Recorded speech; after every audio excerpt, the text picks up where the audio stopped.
నందకృష్ణ నా జాతి కాదు, ఒక దళిత నాయకుడు, ఒక హరిజన నాయకుడు. ఎంత గొప్ప పోరాటం అండి.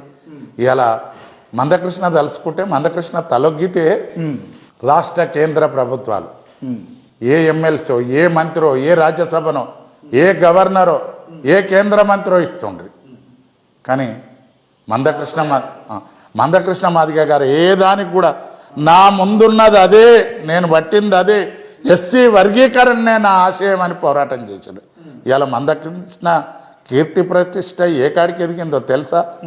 ఇవాళ ఎవరెవరు యూపీలో కూడా నా ఫ్రెండ్స్ ఎవరు చెప్తా ఉంటారు, ఎంత తారీఫ్ చేస్తుర్రు ఆయన అంటే. ఇవాళ మందకృష్ణ ఇవాళ కొందరు అంటారు, కొందరు ఏళ్ళు నాకే ఆరం జడగొట్టుకుంటారని. ఈ బడుగు నాయకులు ఇప్పటిదాకా పేర్లు చెప్పిన వాళ్ళంతా ఏళ్ళు నాకే ఆరం జడగొట్టుకుంటారు. కానీ మందకృష్ణ అది అట్లా కాదు. ఉపవాసం, ఒప్పిడి ఉపవాసం ఉన్నా ఏ రాజకీయ ప్రలోభాలకు లొంగకుట్ట పోరాటం చేసి ఇవాళ ఎస్సీ వర్గీకరణను సాధించుకుంది.